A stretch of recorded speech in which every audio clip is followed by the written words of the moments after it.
Hey everybody, I'm back finally. Sorry about that. We'll get the end of stave 2 done here so that you can write your paragraphs about the theme of time and what you're supposed to think about time. So if you'll remember, the last video we ended right when the ghost of Christmas past told Scrooge that his time was almost up and that they needed to hurry. So time playing a role like always. Anyway, stay tuned. This is the video with your extra credit phrase, so hang in there. We'll see what that's going to be. We're on page 34, and Saran, buddy, I'll try not to miss any paragraphs this time. This was not addressed to Scrooge, the idea that we have to hurry, or to anyone whom he could see, but it produced an immediate effect. For again, Scrooge saw himself. He was older now, a man in the prime of his life. His face had not the harsh, rigid lines of later years, but it had begun to wear the signs of care and avarice.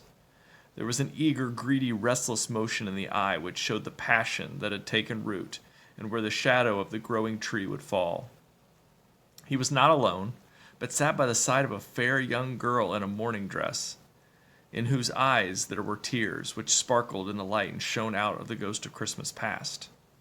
Was Scrooge with a pretty young woman? It matters little, she said softly. To you, very little. Another idol has displaced me, and if can cheer and comfort you in time to come, as I would have tried to do, I have no just cause to grieve. What idol has displaced you? He rejoined. A golden one. This is the even-handed healing of the world, he said. There is nothing on which it is so hard as poverty, and there's nothing it professes to condemn with such severity as the pursuit of wealth. See, this is this young woman sitting next to a young Scrooge, not a kid, but a young Scrooge. And she's saying, you've replaced me with something. He says, what? And she basically says something gold. You've replaced me with money. And he says that, well, I kind of have to. There's nothing in the world harder than poverty. You fear the world too much, she answered gently. All your other hopes have merged into the hope of being beyond the chance of its sordid reproach. I have seen your nobler aspirations fall off one by one until the master passion, gain, engrosses you. Have I not? What then, he retorted. Even if I have grown so much wiser, what then? I am not changed towards you. She shook her head. Am I? Our contract is an old one. Sounds like an engagement, their contract. It was made when we were both poor and content to be so, until, in good season, we can improve our worldly fortune by our patient industry. You are changed. When it was made, you were another man. I was a boy, he said impatiently. Your own feelings tell you you were not what you are, she returned. I am. That which promised happiness when we were on one heart is fraught with misery now that we are two. How often and how keenly I have thought of this. I will not say it is enough that I have thought of it and can release you. Have I ever sought release? Scrooge. In words, no, never. In what then? In a changed nature, in an altered spirit, in another atmosphere of life, another hope as its great end. In everything that made my love of any worth or value in your sight. If this had never been between us, said the girl, looking mildly but with steadiness upon him, tell me, would you seek me out and try to win me now? Oh, no. He seemed to yield to the justice of this supposition, in spite of himself, but he said with a struggle, you think not. I would gladly think otherwise if I could, she answered. Heaven knows, when I have learned a truth like this, I know how strong and irresistible it must be. But if you were free today, tomorrow, yesterday, can even I believe that you would choose a dowerless girl? You who, in your very confidence with her, weigh everything by gain, or by choosing her if your moment you were false enough to your one guiding principle to do so? Do I not know that your repentance and regret would surely follow? I do, and I release you, with a full heart, for the love of him you once were. So she's breaking off the engagement. She's saying, you don't love me like you love money and gain.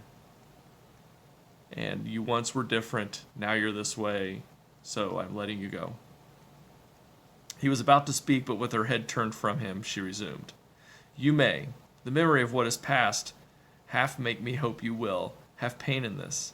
A very, very brief time, and you will dismiss the recollection of it, gladly, as an unprofitable dream, from which it happened that you awoke.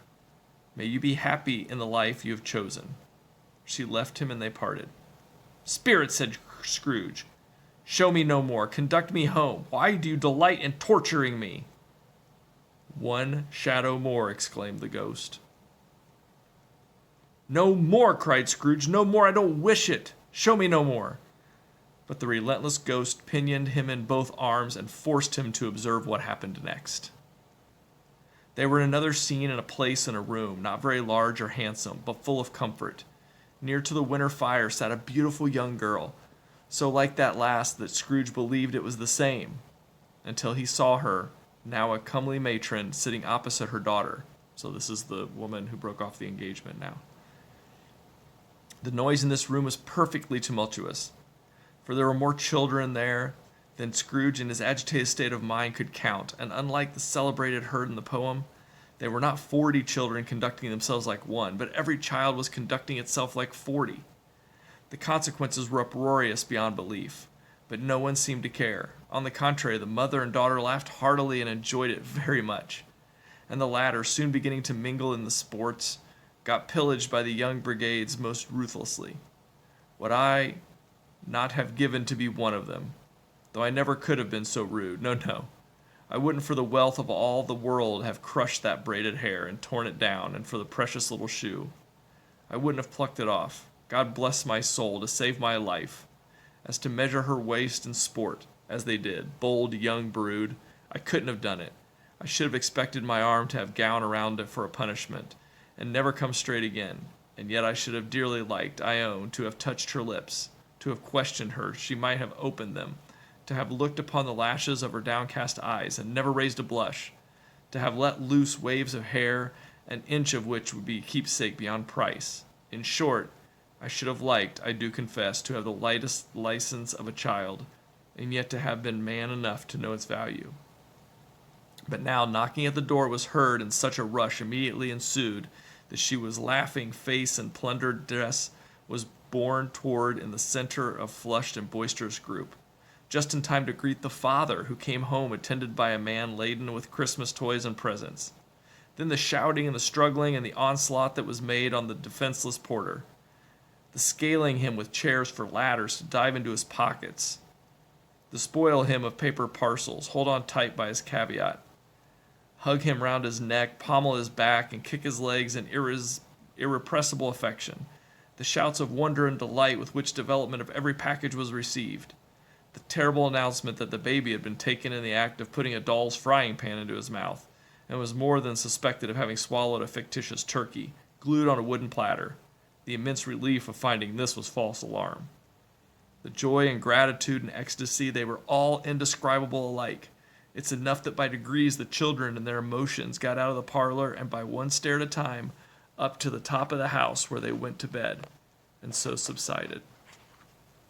So this woman that he had broken off the engagement with, they're seeing her with all these children, then her husband comes home, and there's somebody carrying all these presents, and the kids are crawling all over and getting the presents, and then they head up to bed.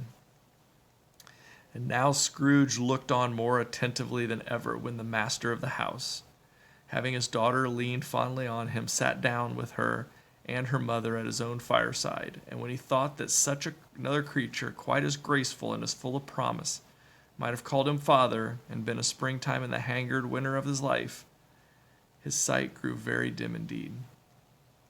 Belle, said the husband, turning to his wife with a smile, I saw an old friend of yours this afternoon.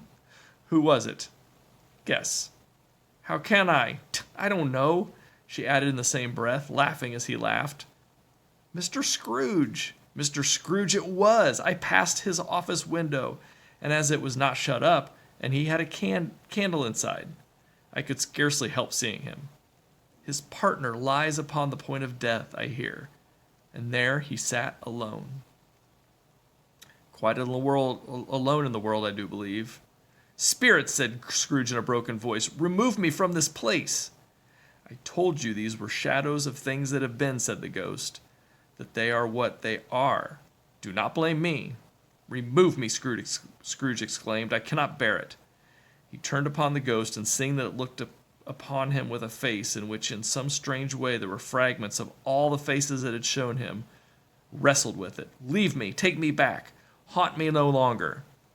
In the struggle that can be, if that can be called a struggle, in which the ghost, with no visible resistance on its own part, was undisturbed by the effort of its adversary, Scrooge observed that its light was burning high and bright, the light coming from its head, and dimly connecting that with its influence over him, he seized the extinguisher captain by a sudden action, pressed it down over its head. He grabbed its hat, he pushed it down over its head. The spirit dropped beneath it, so that the extinguisher covered its whole form. But though Scrooge pressed it down with all his force, he could not hide the light, which streamed from under it in an unbroken flood upon the ground. He was conscious of being exhausted and overcome by an irresistible drowsiness, and further, of being in his own bedroom. He gave the cap a parting squeeze, in which his hand relaxed, and had barely time to reel to bed before he sank into a heavy sleep. That's the end of Stave 2. The ghost of Christmas Past gone. So Scrooge has experienced this, he's seen, 3, 4 Christmases of his youth, various parts of his youth, right up until that last one, which, if you remember, Marley had died 7 years ago, so that was just only 7 years ago that the husband of his former fiancée had seen him. And it wasn't that they were angry at him or hated him, they felt sorry for him. In this case, this man that nobody likes, they feel sorry for him because he's alone and he doesn't care. So, think about all of that. Think about all of this chapter and what this all has to do with time. Because the next one is going to be Stave 3, second of the 3 spirits, and that's the ghost of Christmas Present. Who, like the ghost of Christmas Past, looks like the present. So we'll start on that Monday. Hopefully you've gotten enough to help you think about what we're supposed to think about time in these first 2 chapters. Is it important? Does it matter? Is it unlimited? Is it limited? You decide, provide me the evidence, and we'll talk about that on Monday, and we'll get started on Stave 3. Oh, and your extra credit phrase is, time is on our side. So send me an email that says time is on our side, and you'll get your 5 points of extra credit. I'll see you guys Monday.